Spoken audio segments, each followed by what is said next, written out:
आपने स्कूल में नागरिक शास्त्र की किताब में पढ़ा ही होगा कि हमारे लोकतंत्र के 4 स्तंभ हैं।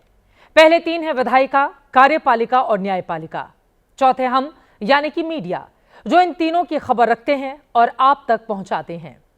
इस लोकतंत्र में संसद और सुप्रीम कोर्ट की भूमिका आपको पता ही है। दोनों के काम बटे हुए हैं, फिर भी गाहे बगाहे बहस खड़ी हो जाती है कि दोनों में सुप्रीम कौन है।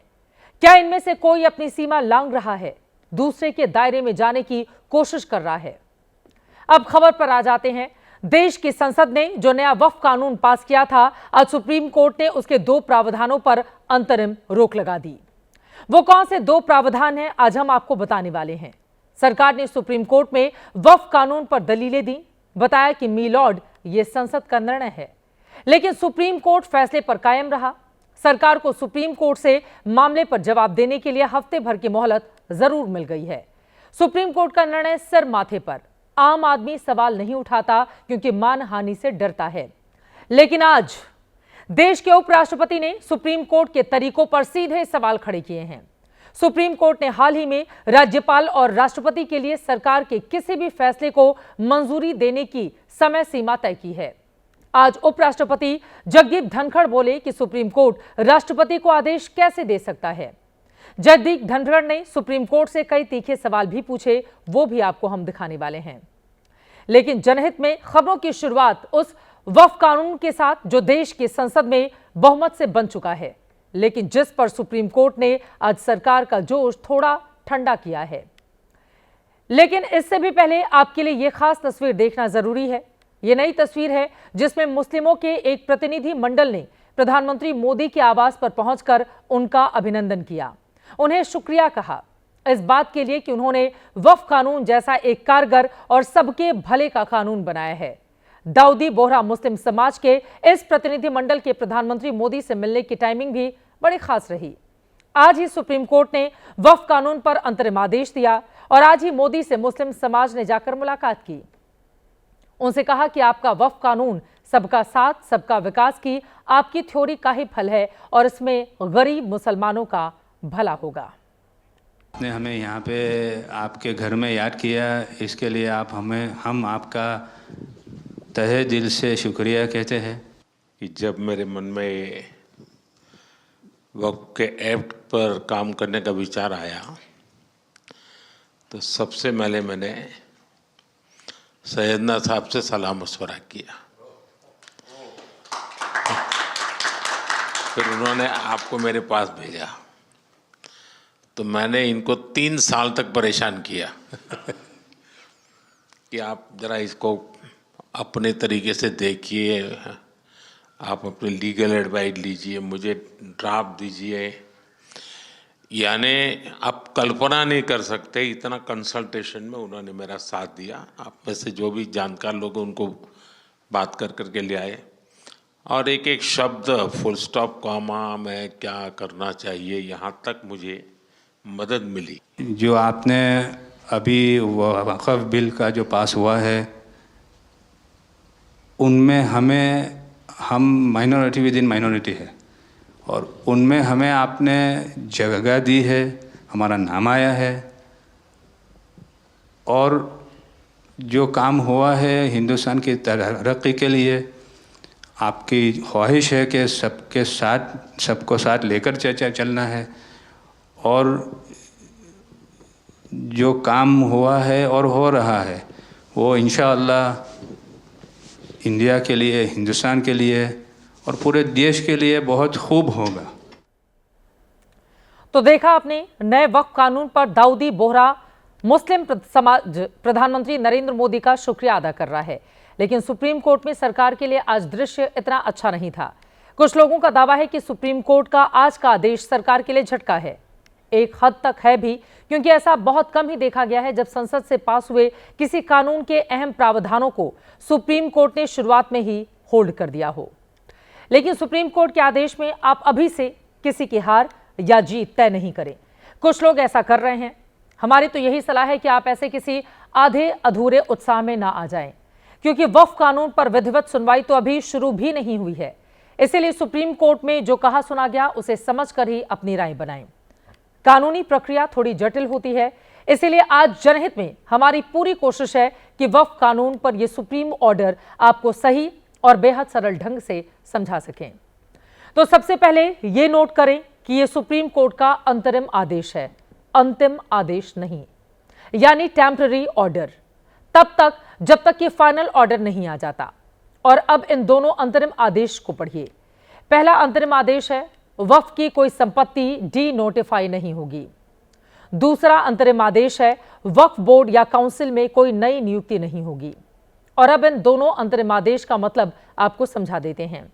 पहले अंतरिम आदेश यानी कि वक्फ की कोई संपत्ति डी नोटिफाई नहीं होगी का मतलब है वक्फ की कोई भी संपत्ति, वो चाहे रजिस्टर्ड हो या अनरजिस्टर्ड या फिर डीड हो, उसे डी नोटिफाई नहीं किया जा सकेगा। मतलब ये संपत्ति जिसके पास है वो इस्तेमाल करता रहेगा, यानी कि सरकारें ऐसी प्रॉपर्टी अपने अधिकार में अभी नहीं ले सकेंगी। दूसरे अंतरिम आदेश यानी कि वक्फ बोर्ड या काउंसिल में कोई नई नियुक्ति नहीं होगी। इसका मतलब है जितने भी वक्फ बोर्ड हैं उनमें कोई नई नियुक्ति नहीं हो पाएगी। जिन 2 गैर मुस्लिम समुदायों को रखने की बात नए कानून में है वो नियुक्ति भी नहीं हो सकेगी। वक्फ बोर्ड का ढांचा अभी जैसा है वैसा ही बना रहेगा। यानी सरकार ने जो करने के लिए यह नया वक्फ कानून बनाया उसके ये 2 बड़े काम फिलहाल वो नहीं कर पाएगी। आप इसे झटका लगना भी कह सकते हैं, आप चाहें तो इसे स्पीड ब्रेकर भी कह सकते हैं। वो ना तो किसी भी वक्फ प्रॉपर्टी को डी नोटिफाई कर पाएगी और ना ही किसी वक्फ बोर्ड का स्ट्रक्चर बदल पाएगी। अब आप जानना जरूर चाहेंगे कि आगे क्या होगा।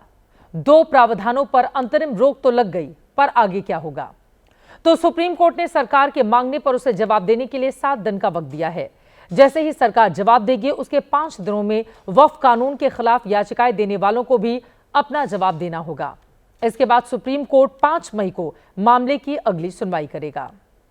यह तो हुआ नए वक्फ कानून को लेकर सुप्रीम कोर्ट में जो हुआ है उसका सारांश।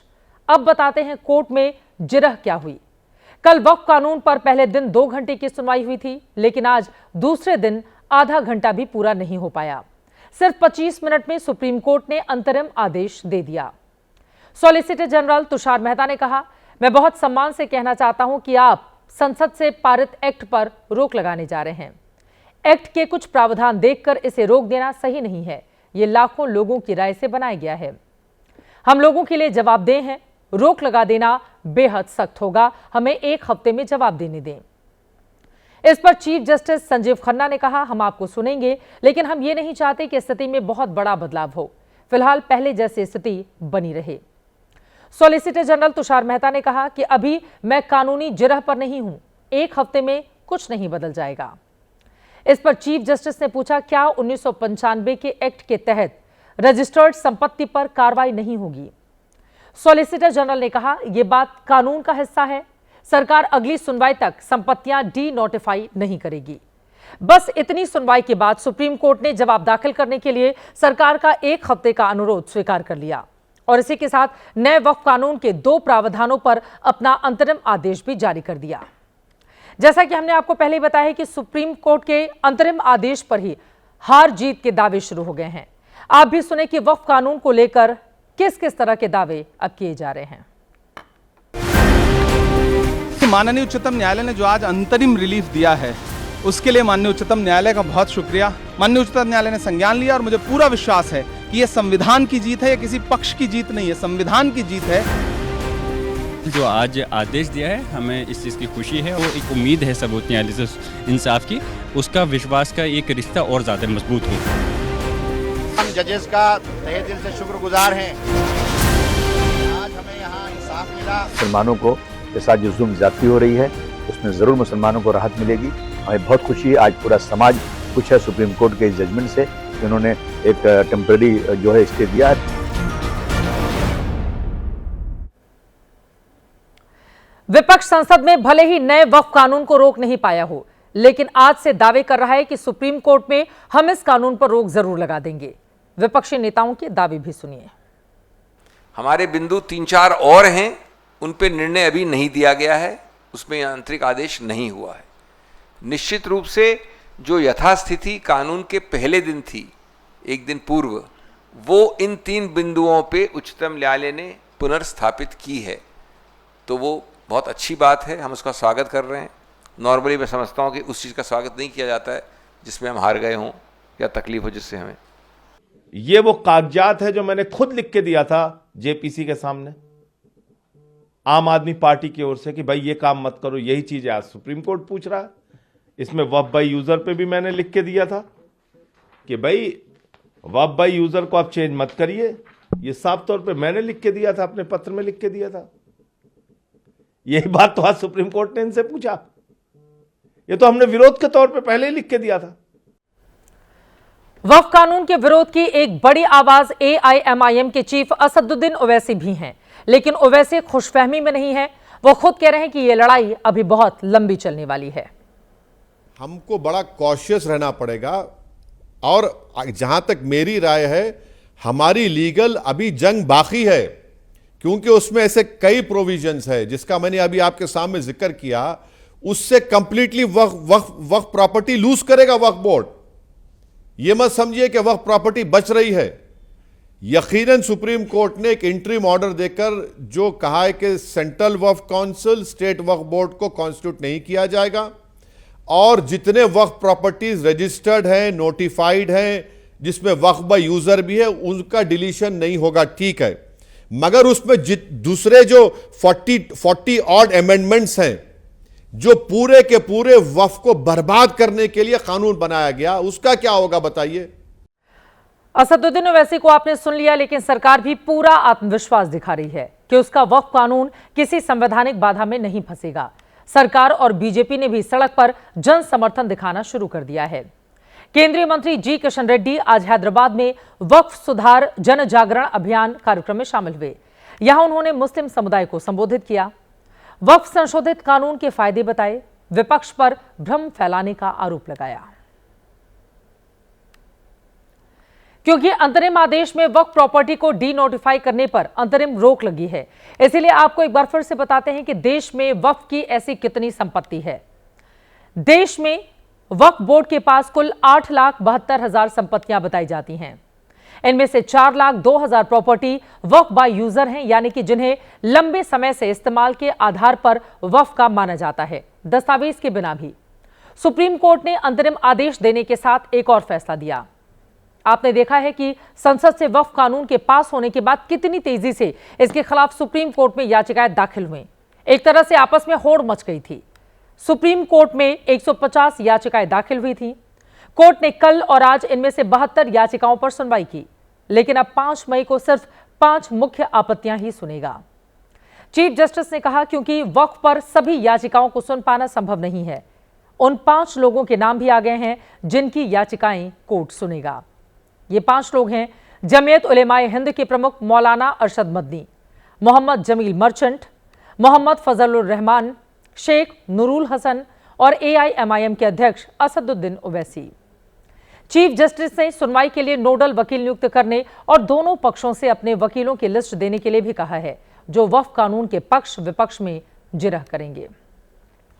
कोर्ट के आज के आदेश को किसी के हार या जीत के नजरिए से देखना ठीक नहीं होगा, क्योंकि वक्फ कानून को लेकर असली सुनवाई 5 मई को होगी। तब तक सभी पक्षों को कोर्ट में अपना अपना पक्ष रखना होगा। हम तो यही कहेंगे कि कोर्ट का जो भी फैसला हो उसका हर किसी को सम्मान करना चाहिए।